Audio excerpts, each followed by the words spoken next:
अब हम आपको यह बताएंगे कि जब एक देश का सेना प्रमुख बेईमानी की सारी सीमाएं लांघ देता है तो उस देश की हालत क्या होती है। एक नई रिपोर्ट में यह खुलासा हुआ है कि पाकिस्तान के army chief general Qamar Javed Bajwa जब से पाकिस्तान की सेना के प्रमुख बने हैं तब से उनके परिवार के लोगों की संपत्ति में जबरदस्त वृद्धि हुई है और आज उनका परिवार 1270 करोड़ रुपए का मालिक है।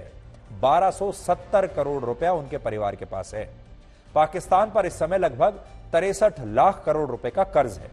यानी इस हिसाब से 22.5 करोड़ की आबादी वाले पाकिस्तान में हर नागरिक पर औसतन 3 लाख रुपए का कर्ज है और पाकिस्तान के प्रधानमंत्री चीन से और बाकी देशों से लगातार लोन मांग रहे हैं। लेकिन दूसरी तरफ यह रिपोर्ट कहती है कि पिछले कुछ वर्षों में जैसे जैसे पाकिस्तान का कर्ज बढ़ा है वैसे वैसे सेना प्रमुख जनरल कमर जावेद बाजवा की संपत्ति में भी बेतहाशा वृद्धि हुई है। और यह रिपोर्ट ऐसे समय में आई जब जनरल बाजवा को इसी महीने की 29 तारीख को पाकिस्तान के सेना प्रमुख के पद से रिटायर होना है। यानी रिटायर होने से पहले ही इतनी जबरदस्त बेइज्जती हो गई। शायद यही वजह है कि पाकिस्तान के प्रधानमंत्री शहबाज शरीफ ने अब इस रिपोर्ट पर प्रतिबंध लगा दिया है और फैक्ट फोकस नाम की जिस खोजी वेबसाइट पर यह रिपोर्ट प्रकाशित हुई थी उस पर भी वहां बैन लगा दिया गया है। इस रिपोर्ट में 4 बड़ी बातें बताई गई हैं। पहली बात, वर्ष 2016 में जब जनरल बाजवा को पाकिस्तान का आर्मी चीफ नियुक्त किया गया था उस समय उनके परिवार में किसी भी व्यक्ति के पास 100 करोड़ रुपए से ज्यादा की संपत्ति नहीं थी।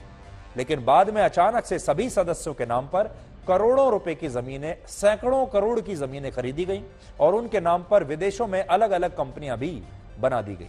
जनरल बाजवा की पत्नी जिनका नाम है आयशा अमजद, ये वर्ष 2015 में उनकी संपत्ति शून्य यानी 0 थी।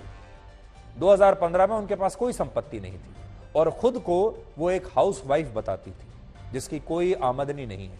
लेकिन बाद में जब 2016 में जनरल बाजवा पाकिस्तान के सेना प्रमुख बने तब उनके नाम पर कई संपत्तियां खरीदी गईं और आज उनकी पत्नी के नाम पर जो कंपनियां चल रही हैं और जो संपत्तियां पाकिस्तान और विदेशों में उनके पास हैं उनकी कुल कीमत 220 करोड़ रुपए से ज्यादा है। इसी तरह जनरल बाजवा के बेटे साद बाजवा की 2 नवंबर 2018 को महनूर साबिर से शादी हुई। महनूर लाहौर की रहने वाली हैं और बड़ी बात यह है कि शादी से सिर्फ 9 दिन पहले उनकी संपत्ति भी शून्य थी।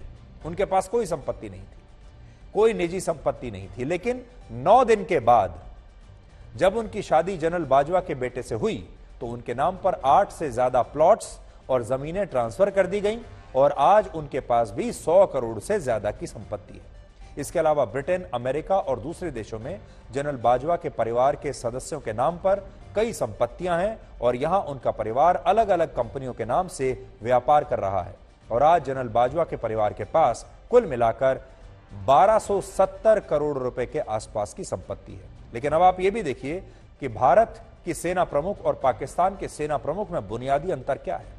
तो यहां आप देखिए, क्या हमारे देश में यह संभव है? पाकिस्तान में आर्मी चीफ ने जैसी लूट मचा रखी है आप देखिए, तो दोनों देशों में बुनियादी अंतर क्या है? हमारे यहां तो आप कल्पना भी नहीं कर सकते ऐसा। पहला बुनियादी अंतर तो यह है कि पाकिस्तान में सेना प्रमुख वहां की सरकार और प्रधानमंत्री से भी ज्यादा शक्तिशाली होता है और इसी वजह से वहां सेना प्रमुख की कार्यशैली पर ना तो प्रधानमंत्री सवाल उठा सकता है ना सरकार सवाल उठा सकती है। और यही कारण है कि जनरल बाजवा ने जमकर पैसा कमाया। और आप ये सोचिए, जनरल बाजवा तो अभी एक आर्मी चीफ हैं, इससे पहले के जो आर्मी चीफ हुए होंगे उन्होंने भी इतना ही पैसा कमाया होगा। और इसके अलावा उनकी आर्मी में सिर्फ सेना प्रमुख ही नहीं, बहुत सारे जनरल्स हैं, बहुत सारे बड़े बड़े अफसर हैं, वो सारे भी अगर 1,500 करोड़ नहीं तो 1000 करोड़, 500 करोड़, 700 करोड़ तो कमाते ही होंगे। यानी ये सब लोग भ्रष्टाचार करते हैं और रोकने वाला कोई नहीं, क्योंकि अक्सर कहा जाता है कि पाकिस्तान की जो असली मालिक है वो वहां की सरकार नहीं बल्कि वहां की सेना है। जनरल बाजवा ने भी जब अपने परिवार के नाम पर हजारों करोड़ की संपत्ति खरीदी तब इस दौरान पाकिस्तान में पहले नवाज शरीफ की सरकार थी, फिर उनके बाद इमरान खान प्रधानमंत्री बने और बाद में शहबाज शरीफ की सरकार इस समय पाकिस्तान में है। लेकिन इन तीनों ही सरकारों में उनकी संपत्ति में वृद्धि का यह सिलसिला चलता ही चला गया। तो सरकार किसी की भी आए, नवाज शरीफ की हो, शहबाज शरीफ की हो, इमरान खान की हो, कोई भी बाजवा को रोक नहीं पाया, जबकि भारत में ऐसा नहीं है। हमारे देश में लोकतांत्रिक व्यवस्था है जिसमें सेना प्रमुख देश के चुने हुए प्रधानमंत्री, रक्षा मंत्री और चीफ ऑफ डिफेंस स्टाफ को रिपोर्ट करते हैं। सबसे बड़ी बात, भारत में सेना का दखल सरकार में किसी भी रूप में कहीं पर भी नहीं है। दूसरा बड़ा अंतर यह है कि पाकिस्तान की सेना वहां एक बिजनेस ग्रुप, एक बहुत बड़ी कंपनी या समझ लीजिए एक कॉरपोरेट कंपनी की तरह चलती है, जिसमें सेना द्वारा वहां पर तेल भी बेचा जाता है और सेना ही वहां की सबसे बड़ी प्रॉपर्टी डीलर भी है। प्रॉपर्टी का काम भी सेना वहां पर करती है, यानी सेना वहां की एक बहुत बड़ी व्यवसायी बन चुकी है। वहां सेना बड़े पैमाने पर जमीन खरीद कर उनमें घरों का निर्माण करती है और ऊंची कीमतों पर उन्हें बेचा जाता है। वर्ष 2016 की एक रिपोर्ट में पता चला था कि पाकिस्तान की सेना के नाम पर वहां 50 से ज्यादा कंपनियां चल रही हैं, जिनकी मार्केट वैल्यू 4.5 लाख करोड़ रुपए है।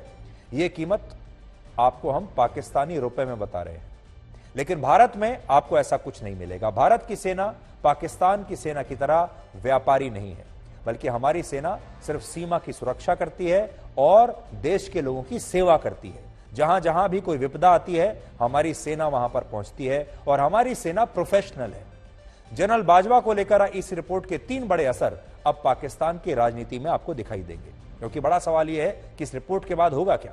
पहला, इससे पाकिस्तान की सेना की जो छवि है उसे और ज्यादा नुकसान पहुंचेगा, धक्का पहुंचेगा। आपको याद होगा इसी महीने जब इमरान खान पर जानलेवा हमला हुआ था, तब वहां लोगों ने बड़े पैमाने पर अपनी ही सेना के खिलाफ विरोध प्रदर्शन किए थे और लोगों में सेना के प्रति असंतोष साफ तौर पर दिखाई दिया था। इसका मतलब सेना की जो छवि है और बिगड़ेगी। इसके अलावा पाकिस्तान इस समय आर्थिक संकट से गुजर रहा है, महंगाई बहुत बड़ा मुद्दा है। ऐसे में जो लोग महंगाई से परेशान हैं, आम लोग जो हैं, गरीब लोग हैं, जब वो ये देखेंगे कि उनके सेना प्रमुख ने और बड़े बड़े आर्मी अफसरों ने कैसे बेईमानी करके करोड़ों रुपए की संपत्ति बना ली, तो इससे पाकिस्तान की सेना की छवि को बहुत बड़ा धक्का लगेगा और वहां के लोग सेना के खिलाफ हो जाएंगे। अगला पॉइंट यह है कि इससे इमरान खान को भी 2 तरह के फायदे होंगे। पहला, सेना और सरकार के प्रति असंतुष्ट लोगों की संख्या अगर बढ़ती है तो ये लोग इमरान खान की तरफ जाएंगे और पाकिस्तान में अगले साल ही नेशनल असेंबली के चुनाव होने वाले हैं। इसलिए इमरान खान के लिए इससे अच्छा कुछ और हो ही नहीं सकता था। तो इस महीने इमरान खान को 2 बड़े फायदे हुए जिसका उन्हें फायदा मिला। एक, उनके ऊपर जानलेवा हमला हुआ जिससे इमरान खान के प्रति पाकिस्तान में समर्थन बढ़ा है, सिंपैथी बढ़ी है। और दूसरा, इसी महीने बाजवा की यह रिपोर्ट आ गई। दूसरी बात, इमरान खान अब नए सेना प्रमुख की नियुक्ति के लिए शहबाज शरीफ की सरकार पर और दबाव बना सकते हैं और इस मुद्दे को लोगों के बीच लेकर जा सकते हैं। इमरान खान ने हाल ही में शहबाज शरीफ को एक चिट्ठी लिखकर यह कहा था कि नए सेना प्रमुख को चुनने की प्रक्रिया में उन्हें भी शामिल किया जाए, लेकिन शहबाज शरीफ ने तब उनकी इस अपील को ठुकरा दिया था। लेकिन अब इस घटनाक्रम के बाद इमरान खान फिर से यह मांग उठा सकते हैं और आज उन्होंने इस रिपोर्ट को लेकर जनरल बाजवा और प्रधानमंत्री शहबाज शरीफ पर कटाक्ष भी किया है। एक और पॉइंट यह भी है कि इस रिपोर्ट के बाद शहबाज शरीफ की मुश्किलें बढ़ सकती हैं। असल में पाकिस्तान में जब सेना पर दबाव बढ़ता है तो वहां की सेना सरकार पर अपना दबाव बढ़ा देती है, इसलिए शहबाज शरीफ के लिए भी अच्छी खबर नहीं है। और इसीलिए आपने देखा होगा कि शहबाज शरीफ पूरी कोशिश कर रहे हैं कि सेना को लेकर ये जो रिपोर्ट आई है इसे दबा दिया जाए, ये रिपोर्ट बाहर ना आए। में कोई सरप्राइज होने की बात नहीं है। ये पाकिस्तान आर्मी के सीनियर ऑफिशियल्स बिजनेस में बहुत पहले से इन्वॉल्व हैं। आप देखिए जो उनके सीनियर ऑफिसर्स हैं, रिटायरमेंट के बाद कोई दुबई में रह रहा है, कोई लंदन में रह रहा है, मतलब how can they afford all this. जो वेबसाइट थी जिसने ये खबर दी है, वेबसाइट को ब्लॉक कर दिया गया। तो ये तो शहबाज गवर्नमेंट ने किया है। और जो इमरान खान है वो अभी चुप है, क्योंकि उसको भी मालूम है कि अगर उसकी गवर्नमेंट बनती है और इलेक्शन होते हैं तो उसको भी आर्मी के ऊपर डिपेंडेंट रहना पड़ेगा। तो मेरे ख्याल में ये दोनों, इमरान खान और शहबाज शरीफ, ये मिलकर या चुप रहेंगे। शादी से 9 दिन पहले अक्टूबर 23, 2018 को यकदम जो है ना वो पिछले 4-5 सालों के रिटर्न जो हैं वो जमा करवाए गए मोहतरमा महानूर साबिर साहबा के। और उसके अंदर ये दावा किया गया कि जो मोहतरमा मानूर साबर हैं वो लाहौर के अंदर डीएचए में और लाहौर में बाद ऐसी जगहों पे जो कि डीएचए का हिस्सा बनने जा रही थी, उन जगहों पे उनकी बहुत ज्यादा लंबी चौड़ी एग्रीकल्चर जमीन है, ये दावा किया गया।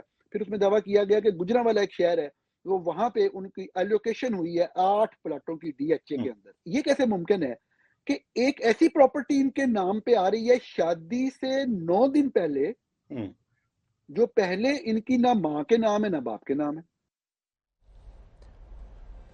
आपने देखा होगा, अब आप अगर तुलना करेंगे हमारे देश के जो आर्मी अफसर हैं, हमारे देश के जो आर्मी चीफ हैं, अगर आपने देखा होगा जब वो रिटायर हो जाते हैं तो एक आम सी जिंदगी जीते हैं। वो आपको अक्सर ऐसे ही आप लोगों की तरह ही रहते हुए नजर आएंगे, क्योंकि उन्होंने 2 नंबर का पैसा कभी बनाया नहीं, बेईमानी नहीं की, सिर्फ देशभक्ति की है। लेकिन पाकिस्तान के अगर आप पूर्व सेनाध्यक्षों को देखेंगे, उनके लाइफस्टाइल को देखेंगे, तो जैसा कि अभी हम बात कर रहे थे, उनके दुबई में मकान मिलेंगे आपको, बड़े बड़े फार्म हाउस मिलेंगे, उनके आपको लंदन में मकान मिलेंगे, प्रॉपर्टीज मिलेंगी, अमेरिका में प्रॉपर्टीज मिलेंगी, और वो सारे लोग करोड़पति नहीं बल्कि सैकड़ों करोड़ रुपए कमाकर तब सेना से बाहर निकलते हैं। ये फर्क है हमारे दोनों देश के लोकतंत्रों में। वहां तो लोकतंत्र खैर है ही नहीं, हमारे दोनों देशों का सिस्टम, हमारे दोनों देशों की जो सेनाएं हैं, उसके बीच सबसे बड़ा फर्क ये है।